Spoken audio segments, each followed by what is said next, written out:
Welcome back to Whence Came You, a Masonic podcast featuring research papers and discussions related to Freemasonry. Here's your host, Brother Robert Johnson. All right, everybody, this is episode 248.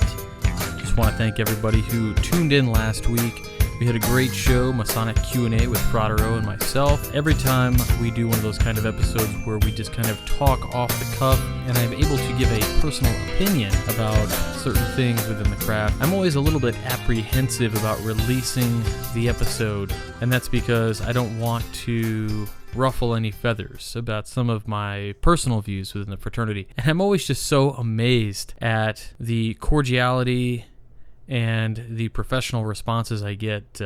You guys are just fantastic, and I love you all because of your ability to talk on the level and not get upset with things. And I just can't thank you guys enough for all of the great support you've given this show. And when I say support, I mean the emails, and also those of you who contribute to the show. We couldn't do it without you, especially you repeat donors and those of you who donate every month. Honestly, I don't know what to say other than heartfelt thank you. It's been wonderful. This week we've got a great program. We've got several things to cover. We've got a lot of news. Brother Stephen L. Harrison stops by with the Masonic Minute, and we've got some other things to cover as well, including a Midnight Freemason article, which we're going through the Bringing Back the Light series. So first of all, I would like to give two huge thanks notices out to the brothers at Leyden Laurel Lodge, number 1057 in Franklin Park, Illinois, for having me out. We did a presentation on Esoterics 101. It was a great time, great fellowship, and congratulations to all the new officers who were elected that evening after the presentation. Just a great time. Just recently, I was out in Rockford, Illinois. I was speaking at Star in the East Lodge. And again, what a wonderful time. I spoke on colonial masonry. We had great Q&A after the program, and we all shared a good lunch. So again, thank you so much.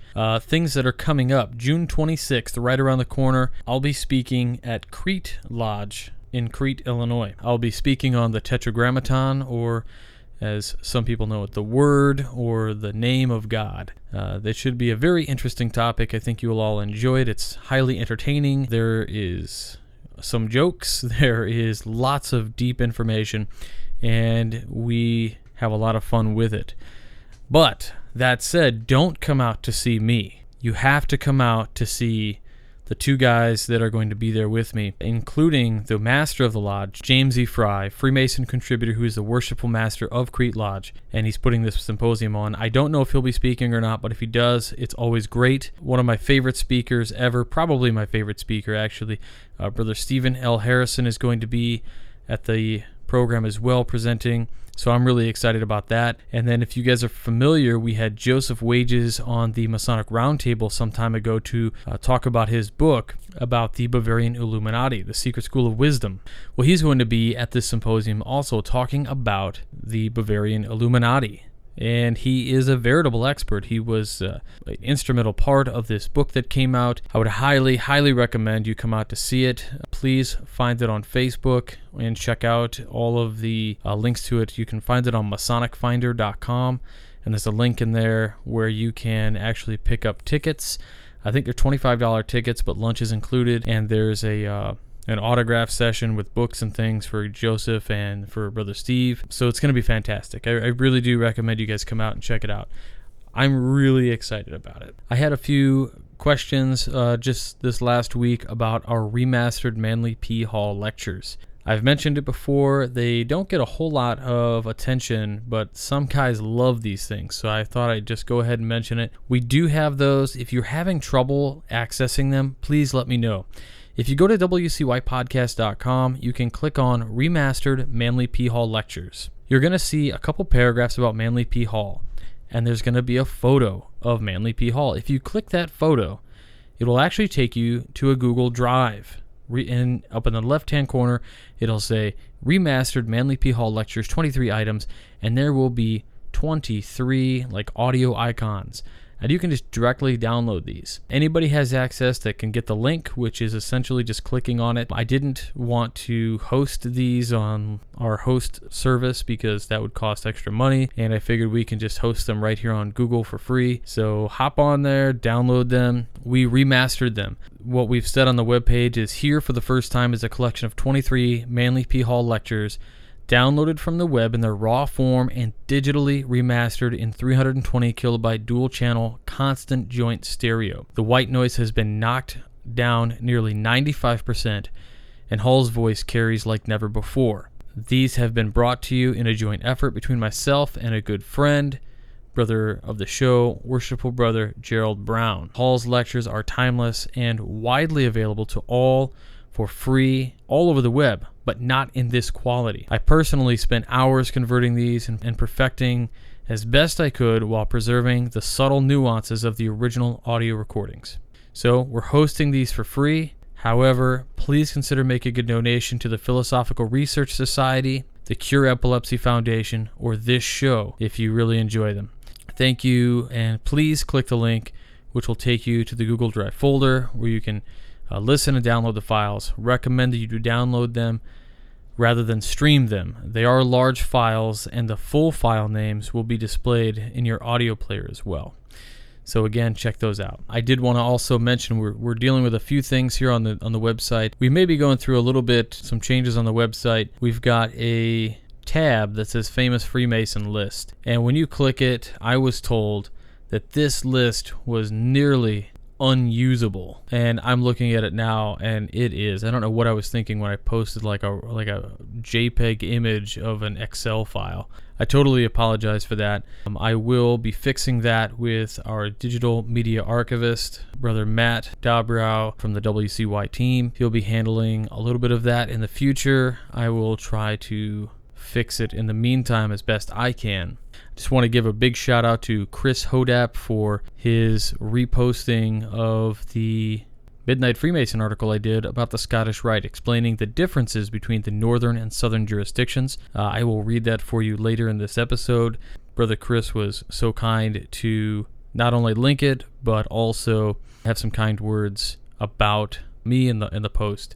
It was really a surreal moment to have somebody of Chris's stature repost some of our things. And he's reposted some things from the Midnight Freemasons, and it's been just so cool that he would do that. So Chris, if you're listening, thanks so much, man. You are really one of the coolest dudes and one of the first Masonic superstars to let me use your lecture on the program. Episode 100, if you guys haven't checked it out. So with that, I think we're going to go into the first piece from the Midnight Freemasons, and we'll go then into the Masonic Minute. So the first thing I should mention before I go into this is that if you visit the Midnight Freemasons right now, it looks different. We rebranded the page, we moved some people around, we have some emeritus members who are Midnight Freemasons forever. We are moving forward in a very positive way to bring you more pieces in a better variety or a better mix by actually having our regulars contribute at least one post a month.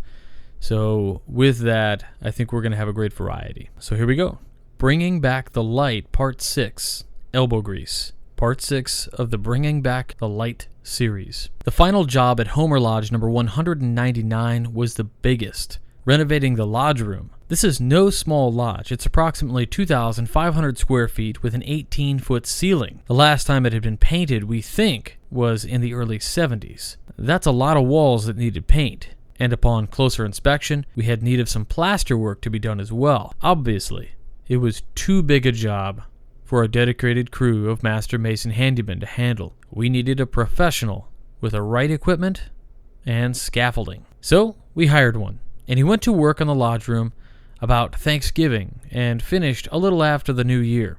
He patched and plastered. He painted the walls, the ceilings, and decorative medallion that houses the light over the altar. Although he had a lot of experience, it turned into a lot bigger job than he had ever anticipated. But the results were worth the effort. He did a fantastic job. And while he was working on the plaster and the paint, our dedicated Master Mason crew went to work cleaning and resealing floors, wiping down and oiling the woodwork and all the furniture, cleaning all the glass, washing down all the picture frames. We finished cleaning out the closets too. We even rearranged the seating in the dining room. And when we finally finished and took a step back, we realized that Homer Lodge was now ready for another generation of Freemasons. The difference we saw, due to all that hard work and toil, was stunning. We posted pictures on our Facebook page, and we went along, and everyone wanted to see it when it was finished. And believe me, the building has seen more use in the last few months than it has in decades. Not only has Homer Lodge number 199 enjoyed our newly renovated lodge, but the new admiration chapter I wrote about previously has been meeting there. The Allied Masonic degrees asked to hold a meeting there, and did. And just a few days ago, the Knight Masons conferred their degrees on a group of candidates at the Homer Masonic Temple. In fact, I'm sure the Knight Masons will ask to use our building again as they work at building up their new council. The building has been brought back again. It's created a stir in the Masonic community and has become a central meeting place for a number of groups. It demonstrates what can be accomplished when a group of Master Masons put the time and effort into something they really believe in. But that still leaves one thing remaining, the final and perhaps biggest challenge of all, bringing the lodge itself back to health. But we seem to be heading in the right direction. You know that painter we hired to renovate our lodge? Not only did he do a great job on painting the lodge, but he decided he wanted to join as well. He's now our brother, Todd E. Creason, 33rd degree.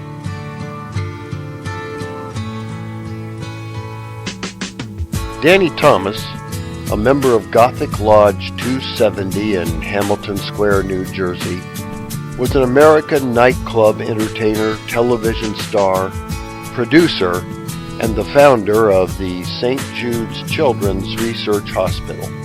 Brother Thomas was best known for his role in the television show Make Room for Daddy. A devout Roman Catholic, Brother Thomas was also an avid golfer with a handicap of 10, one of the original owners of the Miami Dolphins, the sponsor of 2 PGA Tour tournaments, and the first non-Jewish member of Hillcrest Country Club in Los Angeles. It's a little-known fact that in a 1960 episode of his TV show, Thomas was inadvertently responsible for creating an American icon. In that episode, a country bumpkin sheriff stopped Thomas' character for speeding. The plot followed Thomas's trials and tribulations while dealing with the small-town sheriff, who was also the town judge and newspaper editor. That popular episode turned out to be a pilot for one of TV's most enduring shows, featuring the exploits of that country sheriff played by Andy Griffith. Griffith was not a Freemason, but he held the fraternity in high regard and actually got his comedic start playing summers at the Dare County Shrine Club in North Carolina. Brother Thomas was also a member of the Scottish Rite and Al Malika Shrine in Los Angeles. He received the Congressional Gold Medal, and in 2012, the U.S. Postal Service honored him by issuing a Forever stamp, recognizing his humanitarian accomplishments. He died in Los Angeles on February 6, 1991, of heart failure. Just 2 days before that, the 79-year-old entertainer had filmed a commercial to celebrate St. Jude's 29th anniversary. The commercial aired after his death. He is buried on the hospital's grounds in Memphis, Tennessee. For the Whence Came You podcast, this is Steve Harrison with the Masonic Minute. All right, always fantastic as usual. If you enjoy those, please head on over to the WCY Podcast YouTube channel, where you can find those episodes, but with pictures to go along with them. Brother Stephen L. Harrison actually puts together some really nice little short videos to go along with the commentary, and it really brings these stories to life even more than his voice does. So it's really, really cool. Again, thanks so much to Brother Steve for getting these to us and being here week after week with these fantastic segments. If you enjoy stuff like this, please head on over to Amazon.com, or you can find a link to it in the WCY Book Store. You can click on Tales from the Craft, which is tons of great little stories and quips about Freemasonry, compiled by illustrious Brother Stephen L. Harrison. Just a fantastic book, so check that out. Also, Freemasons at Oak Island is another great one, and he's working on another book right now that's really a doozy. He's really busy with it, so show some love, and if you really like this stuff, then let him know. So as I alluded to earlier, or I talked about earlier rather, Brother Chris Hodap of the Freemasons for Dummies.blogspot.com. He's also, of course, the author of Freemasonry for Dummies. Chris Hodap, great lecturer, great all-around Mason, decided to put a link up to this post it did about the Scottish Rite. It says the 2 U.S. Scottish Rite jurisdictions. He said, Brother Robert H. Johnson over on the Midnight Freemasons blog has a long post today outlining the basic general differences the United States system of ancient accepted Scottish Rite Northern Masonic jurisdiction versus the Southern jurisdiction. There are very big differences. He said Robert's post is a good primer for anyone who is interested in joining the Scottish Rite and is encountering this subject for the first time. It is not a critique of either jurisdiction. It is merely the observations of a brother who has experienced degrees in both. Give it a look here. He was very kind in that, and I really was excited to hear him say that this was not a critique of either jurisdiction. All the time, people think that I don't like one of these jurisdictions. It's not that I don't like them. I have a preference. But in this post, I took aside my preferences, and I just wanted to shine light on both of the jurisdictions as they stand. So if you like it, check it out. You can check it out just by going to the Midnight Freemasons and search Scottish Rite. I'll have a link to it in the show notes. Again, it is a lengthy piece, and I don't want to sit here and bore you to death with it. But after you do read that, please do head on over to Freemasonry for Dummies, because he actually, Chris, that is, outlines some additional information, and it talks about illustrious Brother Trexler's work in the northern jurisdiction and about why they have changed the way they do things from the southern jurisdiction way. Very interesting, very edifying, to say the least. So one other thing I forgot to mention in the beginning of the show was that I actually received a screen capture on my phone from a friend of mine who had a picture of Ashton Kutcher, this famous, Hollywood actor guy, wearing a hat with the square and compasses on it. Well, needless to say, I showed a couple brothers, and I'm not the first person to find this, and this is all over the place apparently. Pictures of Ashton Kutcher wearing this blue Masonic hat. Is he a brother? Is this big question. There's a lot of guys we wonder who might be brothers, right? So the rumor is perhaps Ashton Kutcher is a member out of Ohio. We're not quite sure. So if you're an Ohio Mason, and maybe you can shed some light on that. We don't know. And then the other one that everybody's been asking me about is Tom DeLonge from the Blink 182 punk rock band, pop punk, from back in the mid-90s and into the year 2000 and a little bit after. Tom is apparently using much of the Masonic symbolism in his other band, Angels and Airwaves. If you look at the cover art for his albums, there's all kinds of Masonic symbols, including, the Scottish Rite double-headed eagle, the square and compasses without the G in there, but they're there. So the question is he using these for publicity, like many of the pop stars and hip-hop stars of today, using, these Illuminati symbology and things? Is Tom doing that, or is he a legit Mason? There are pictures of Tom wearing a Masonic apron. So I can only assume that he is a member. He just doesn't talk about it. I've listened to some interviews trying to figure it out, and when he's point blank asked if he's a Mason, he says he just doesn't talk about that. So I am under the impression I would bet he's a Mason. I hope he's in a regular lodge. That would be interesting if he was a clandestine or something. But that said, so we've got a couple. Are they famous Freemasons? Are they not? It would be interesting to find those out. We had Ashton Kutcher and again Tom DeLonge from Blink 182. So if you figure it out, let me know.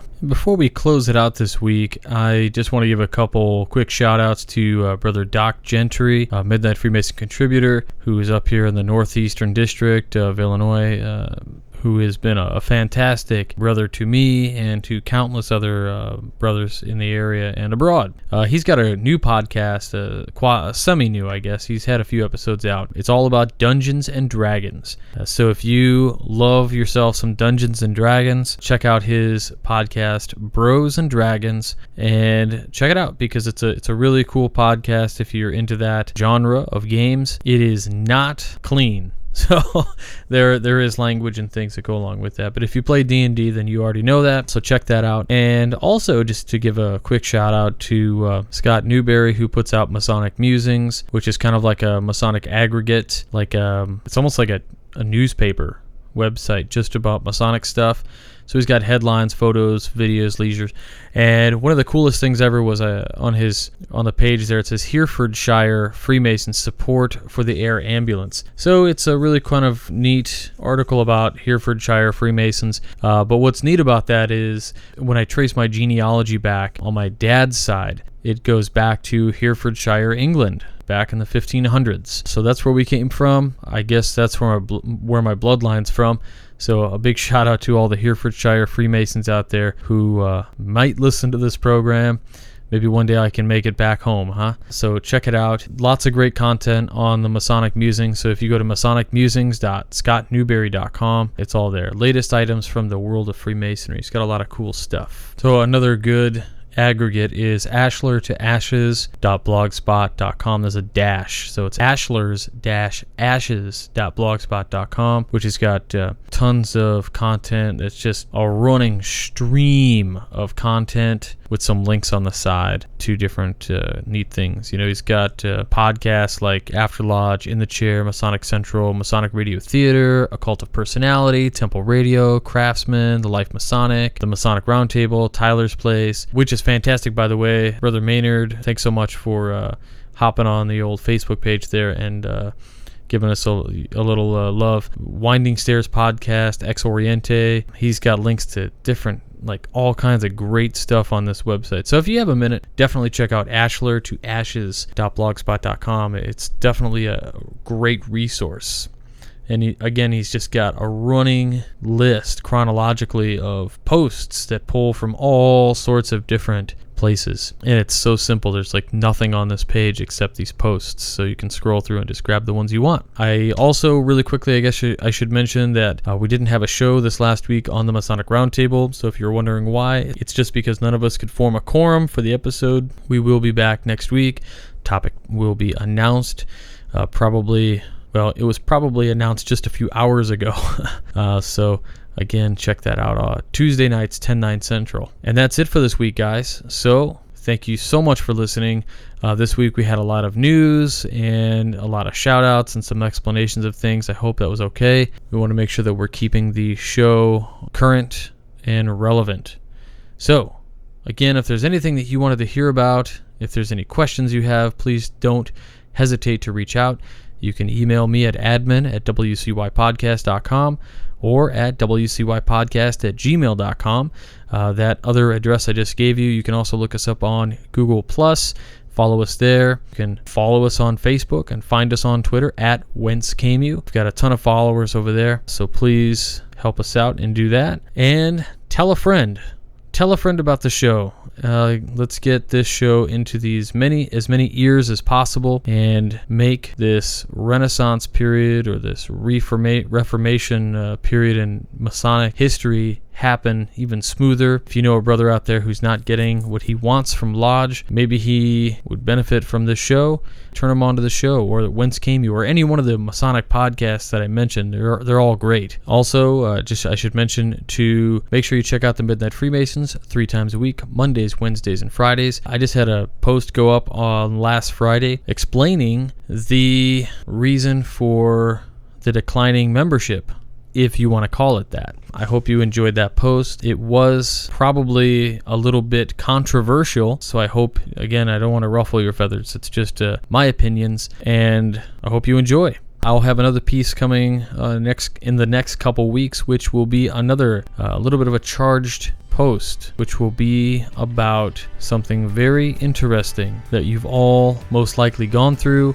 or you're starting to go through, or maybe you're just brand new and you haven't had it happen to you yet, but you'll see what it's all about soon. So again, thanks for listening, guys. If you can support the program, visit WCYpodcast.com and click on support the show. Do some shopping on onit.com, get yourself some Alpha Brain, or you can buy a pin from us. So if you buy a pin, you get a bunch of cool little things in the package with the pin. We've got a bookmark, a thank you card, and some other things in there. So if you can, pick up a pin and we'll send those out just as soon as possible. Thank you once again, everybody. And so until next week, stay on the level. For Whence Came You, I'm Robert Johnson.